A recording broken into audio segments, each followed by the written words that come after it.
Welcome to Opposition Territory here at the Philadelphia Sports Table Podcast Show, the longest-running weekly Philly sports podcast show in the world. 12 years strong. We got a great Opposition Territory pod coming your way this week as we dive into what the Boston Celtics offseason has looked like. And we got our good friend Jack Simone with us to take us through what the Celtics are doing and what the future looks like for the team. How you doing, Jack? I'm great. I'm ready to rock. The offseason is getting busy again, so I got a little month off from when the Celtics were out to what's happening now. But I'm good. I'm good. How are you doing? Good. Oh, of course, doing this over 12 years, and I forget to intro where you're from. Tell everybody where you're from, where they can find you online, my friend. Of course. I write for hardwoodhoudini.com. That's all my written work. I do a podcast, Bout Them Celtics. And then all my video content is Jack Simone NBA on TikTok, Twitter, Instagram, all those platforms. So yeah. There you go, folks. If you're watching us on YouTube, here are our social media sites here. You can follow the show on the various sites. I'm not going to go through them. If you're listening to the audio, you know where to find us. Just search out the Philadelphia Sports Table Podcast Show. You can reach Eric and myself, too, over these social sites as well. And we got to get into this Celtics team and where they're going to be going from here. It's such an interesting aspect of where the team was at this past year. Of course, not making it through to the finals like some of us thought that they might. But speaking of the finals, and you know what, Jack, before we get to the Celtics here, I want to get your thoughts on how the NBA finals ended up turning out. I think a lot of us fans, and I said it online as well, I think a lot of us fans were robbed when Tyrese Halliburton, went down with his Achilles injury. And look, OKC was probably going to win the finals, but you never know. I mean, because the Indiana Pacers, man, they pulled out some stops during that series that I thought was pretty incredible basketball. So it was just a terrible way for the Pacers season to end. I don't know. What were your thoughts with regard to the NBA finals and how it all turned out? Yeah, I mean, that was the most fun I've had watching basketball as a not I had no stakes, right? It was It was not a team that I covered, not a team I was a fan of. It was just a random team. That was the most fun I think maybe ever had watching a run in the playoffs. Seeing Tyrese Halliburton do what he did, the game, game winners in Milwaukee and then Cleveland again and then New York again. And then game one of the finals did the same thing, 4 rounds in a row, 4 game winners, 4 ridiculous social media highlight moments of you get one of those a year if you're lucky, and he did it one player did it 4 times in a single season. Then to see them steal game 1 of the finals, take another game and then be 3-3 with a dominant victory in game 6, going back to OKC, red hot out the gates of game 7, just to the scene of him on the ground, you can see him mouthing the words yeah, it happened. Man, I think all of America who was watching the game simultaneously just screamed at their TV. My roommates and I were watching. I was no, it was that was about as crushing a moment. It was heartbreaking. I remember watching live. Yeah, it was horrendous. But shout out the Pacers. I mean, we talked to Brad Stevens a couple days ago, and he was the 2 teams who deserved to be in the finals are playing in the finals. They were absolutely incredible. Everyone zigs, they zag. They're playing this high pace. We're not going to, slow things down, fight for mismatches. They're going to play their own brand of basketball. And credit to Thunder. I mean, the Thunder were the best team in basketball all season long. Shai Gilgeous-Alexander is an incredible player. Jalen Williams, Chet Holmgren. They built a phenomenal team of role players behind those 3 guys, and they completely deserved to win. I just wish we could have gotten the ending it felt like we deserved. Absolutely. Look, because the Sixers season, and we're not really going to get any Sixers talk on this, but the Sixers season was such a debacle in so many different ways that us Sixers fans were really looking forward to what this next season may hold. We're holding out some optimism for the future, but it was a really interesting bracket in terms of the Eastern Conference. I mean, what the New York Knicks were able to do and how far they were able to get. I mean, I initially thought that they were actually going to get to the Eastern Conference Finals, quite frankly, before the season even started. But it was really surprising. I shouldn't necessarily say surprising, but it was just when you have so many injuries on a team like the Boston Celtics did. I mean, there's going to be some faltering, and hoping we can get into the reflections of what the season was for the Celtics. Again, a disappointing season for Celtics fans as they were the number 2 seed in the Eastern Conference heading into the playoffs. And we know that not having Kristaps Porzingis due to injury. Him missing some crucial games in the second round was a big part of this. And of course, the other big part was Jason Tatum tearing his Achilles as well. So I'm hoping we can get into what the Celtics, what they did right and what they did wrong as well, kind of down the stretch here. So let's start off on a positive note here, Jack. Okay. What did the team do right down the stretch that you saw that you feel confident about as this organization and team is moving forward? What did the Celtics do right? Not much. I mean, if we're talking the playoffs. Question. When I was writing this question, I'm like, I really wonder what Jack's going to say with this one. Where's he going to go with it? I think if you're like grasping at straws and looking for the positive in the mess, right? And you consider Tatum's going to miss all of next season, almost certainly. You look at, I think it was game 2 or game 3 of the Magic series, the one where Tatum missed, right? Tatum's first, he didn't play in his entire career. The first playoff game he missed was in that Magic series. And Jaylen Brown was unstoppable, just like the best player on the court for the entire game, was an elite playmaker, was an elite scorer, ran the offense beautifully. If you were going to look for hope, that's where you look for the hope. You see, okay, if we can get that even 2 nights out of 3, 2 nights out of 4, right, you'll be okay. And I've been saying this, like, it's going to be tough to tank in the Eastern Conference next year because of how bad the Eastern Conference is. So if you have Jaylen Brown, you have Derek White, like, it's going to be hard. Not impossible because the Celtics don't have a center right now. I'm sure we'll talk about it, but to tank. So having Jaylen Brown play that well is a positive.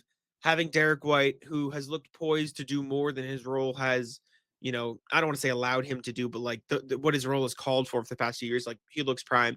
And having Peyton Pritchard, who just had the best year of his career, could very easily average 20 points a game next year, I think, if given the right circumstances. Like, you have those 3 guys who you can look at and say, okay, these guys, when Jason Tatum comes back, if we have these 3 guys, we can compete for a championship. So if you're looking for positives, you have those guys. You saw what Jaylen Brown could do in that Magic series.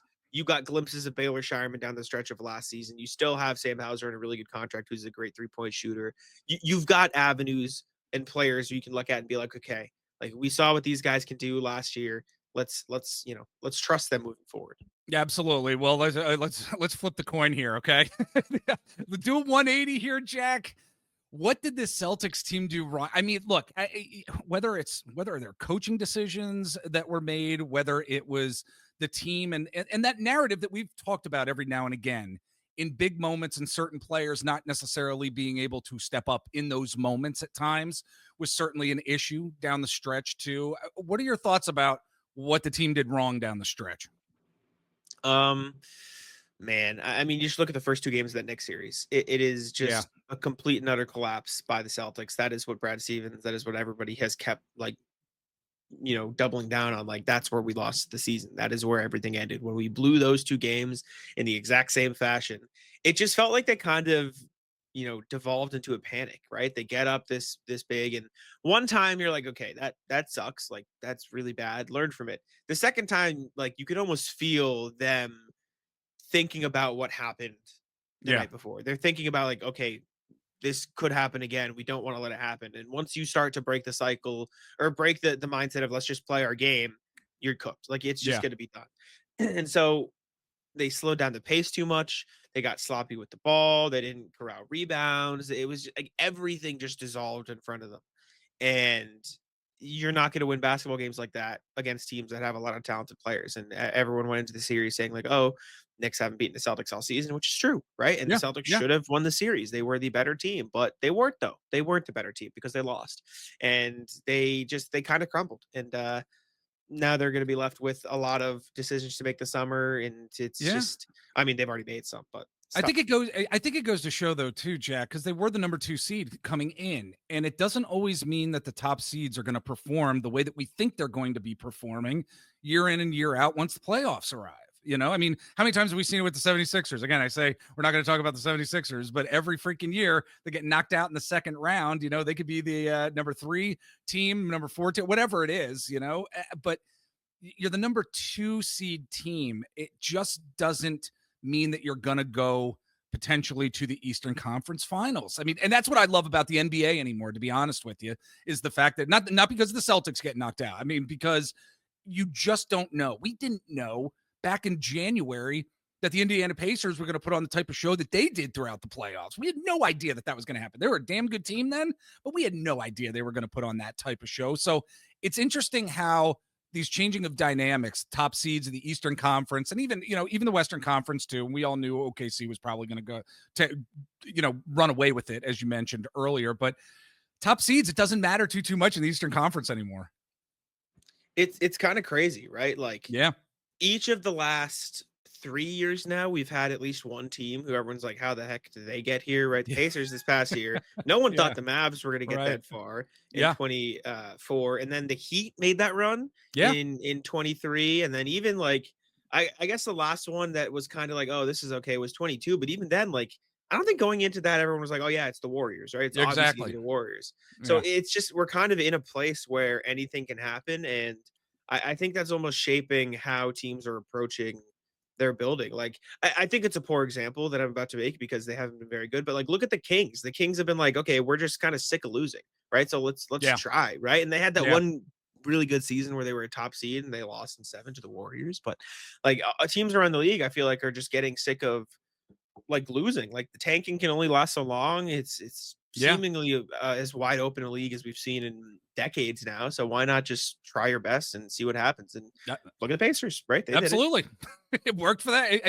It works, and it makes the league that much more interesting. And I think, moving along with the conversation, what's interesting here is getting into these draft picks for the Celtics as well. I want to get your thoughts on the possibly the 3 players, if you want to dive into all 3, that the Celtics picked in this 2025 NBA draft.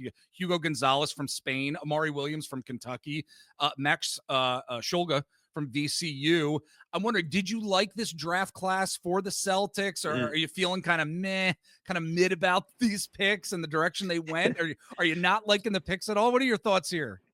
Yeah, so they were all kind of surprising, right? Like, we did a lot of on the podcast, like a lot of looking at different guys, and not we didn't look at any of these names. Like, none of them were guys that we pulled up and said, okay, let's see if this is somebody they can grab in that range. Hugo Gonzalez, I've looked at since, and I made it like a TikTok video on him.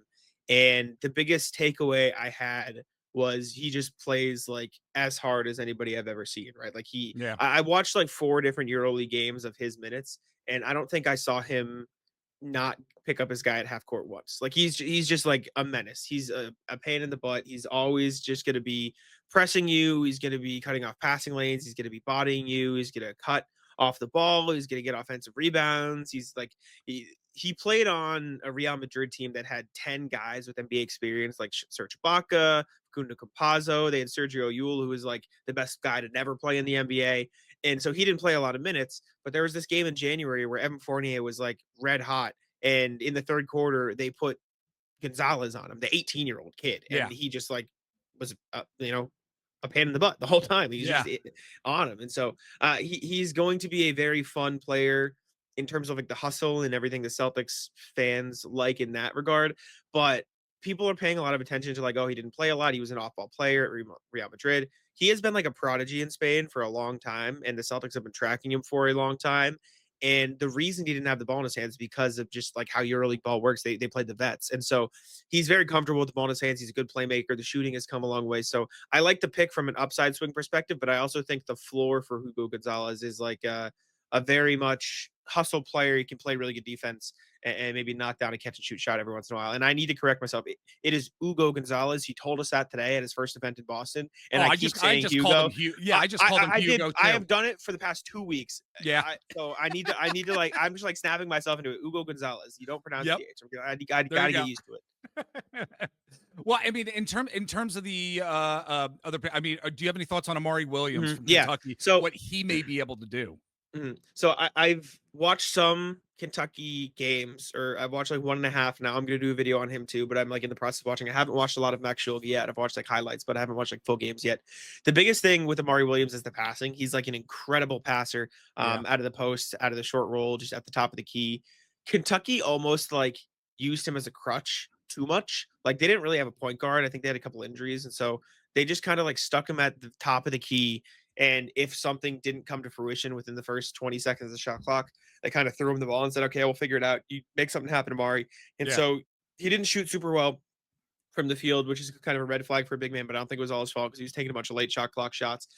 And he kind of like had a tendency to lose the ball at times. But I think a lot of it was just the role he was in. Phenomenal passer, extremely good putting the ball on the floor. Can make shots out of the post a little bit. He's a lefty too, so the right hand needs a little work. Defensively, he gets in a little trouble of jumping too early or just over eager, but he has a 7'6" wingspan. He's a freak around the rim. Like if he can learn how to control himself and defend without fouling, I think it could be a good pick for the Celtics. He needs some development. He's on the older side too, turning 24 this upcoming season. Oh, But that's with right. the Yeah. passing, with Hmm. the like, he sets really hard screens. I think I can see it. And then Max Shoga, hard nosed defender, another hustle guy, kind of did a little bit of everything at VCU. Spent a couple years at Utah State. Actually played with Numi Ishiketa in one of those. Yeah. And then went to VCU for his last couple years. Do a little bit of everything. Pretty good score, pretty good shooter, really good hustle, hard nosed defender, little bit of playmaking, a little bit of rebounding, kind of just did it all there.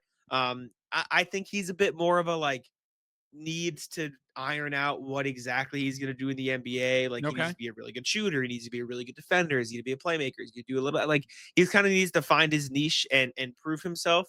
And I almost worry it's a little bit too repetitive. You have Shireman already. You have Peyton. You have Derek. Like you can't really get too many good 3-and-D guards. But if he Yeah. can really improve, like really excel at both of those things, I could see a pathway. But I think he'll need a little more seasoning. Yeah, it's going to be interesting to see where this crop of draft picks goes in terms Yeah. of and what they can do for the Celtics for sure. Again, folks, we're talking to Jack Simone from hardwoodhoudini.com. Check out everything they have going on over there. We're going to take a quick break. We got more Celtics talk, Eastern Conference talk when we get back in just a bit. All right, we are back again with Jack Simone here from hardwoodhoudini.com.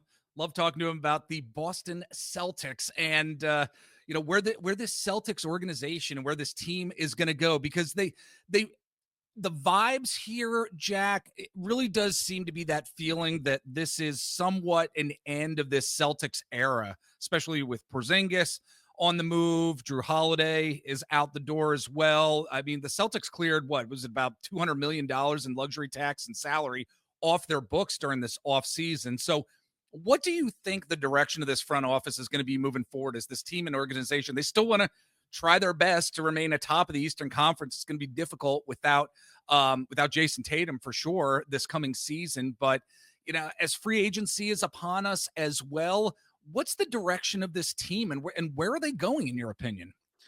It almost feels like you're the valedictorian in high school, and then you take a gap year and you go to like Yeah. Europe instead of actually going to like it's like cool. Like you can do some cool things there, but I don't know. Instead of like taking the job you have at Google and competing for the championship, you go hang out and Right. explore. I mean, like it's just gonna be hard, right? Because Yeah. they had to get under the second apron to avoid some of the penalties. Like that was very clearly one of their goals coming into this offseason. And it was gonna be a goal even if they had won a championship. If they had won 16-0 in the playoffs, I still think we would have seen similar moves.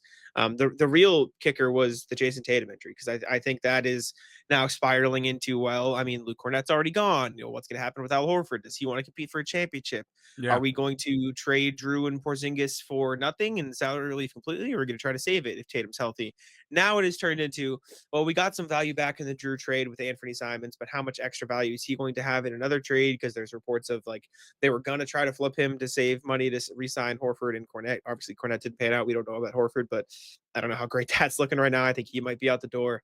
Well, And this so is do you still? interesting, really quick, if you don't mind. Yeah, yeah, If we can please, stay on please, the Al please. Horford thing, because it's something I've been thinking about with Horford, is that he's been such a key component to who the Boston Celtics have been for so many years. I mean, yes, he was with the Philadelphia 76ers Yeah. at one point, as we remember. I remember you and I talking about that. But Al Horford has been such a key component to who that team is. I feel like, and maybe it's just me, maybe it's just looking at what certain teams in the NBA, what they like to do with their players in terms of re-signing them and what they actually mean to the organization.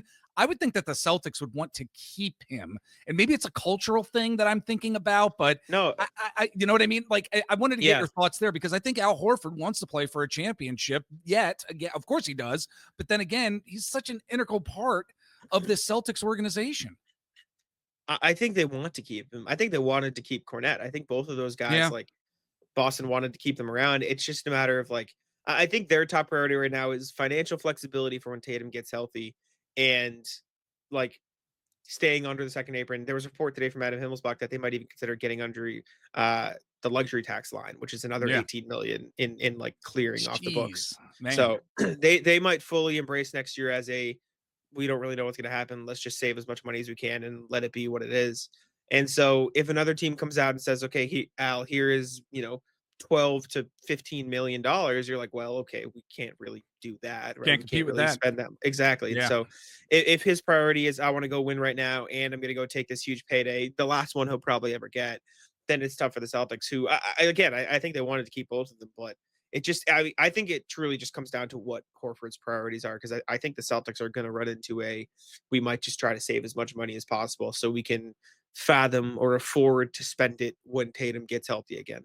That seems the logical move, to be honest with you. If you're an organization that's in this position right now, you're looking at it from a business sense, you're looking at it from a talent sense, it seems to be, if they lose and they're at the bottom of the Eastern Conference, get a better draft pick as well, you're able to get right back into the swing of things a year later when Tatum's able to come back. Yeah, plus you got AJ DeBonson in the draft from Brockton, Yeah. Massachusetts. So Yes, absolutely. That helps for sure. Right. Well, yeah, buddy, before I let you go here, and, Mhm. and again, always great talking to Yes, sir. you. Yeah, with free agency starting here, just basically starting at this point, it's difficult to know where certain players are going to end up. And as of us recording this on July 1st, we don't have all the answers for sure, not a crystal ball, but I'm wondering, how do you see the top of the Eastern Conference possibly looking next season here? What are your overall thoughts? Man, it's a mess. It's a It is. mess. I Yes. think it's I think it's Knicks, Cavs, tier 1. Okay, yeah. I think I would put Magic, Pistons, and probably the Sixers, depending on how the guys come back from injuries, in that tier 2. And this is in no order. This is just Right. like Yep. how I'm mapping it out in my head. I think that's there. And then it gets into a really messy group. I had the Celtics in that tier 2 before the Luke thing and the potential Al Horford thing, but with those in mind, gonna be really hard because right now their Yeah. starting center is Nemish Queta or Luka Garza, which is not awesome. Um, so after the after those fives, honestly, the Hawks are going to be a really good team. Yeah, they They are. have had a phenomenal offseason. So I'm Yep. high on the Hawks. I think I would put them maybe riding line of that second tier, maybe in the next tier with the Celtics. I think the Raptors are going to be better than people expect. I think they've got a pretty good group with Ingram and with Colin Murray Boyles, who they just drafted. And if they can stay healthy, I think they'll be all right. Past that, I mean, maybe the Heat, if they manage to string together, I think they'll always be pretty like play in.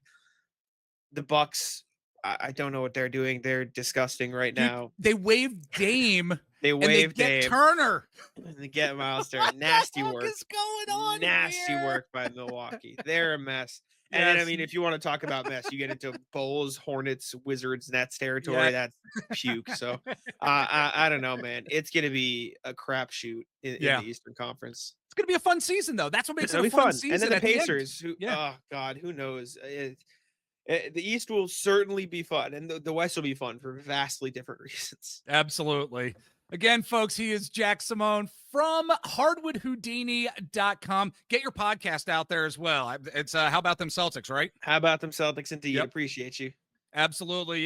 You can listen on Apple Podcasts. Are you guys streaming on YouTube here for the YouTube watchers? YouTube, Spotify, Apple, all the places. We're there. Awesome. Again, folks, Jack Simone, Jack, buddy, come join us down the road. Again, I'd love to have you back on. Always love talking basketball with you, my friend. Absolutely. Anytime. You just let me know. Appreciate you, Jeff.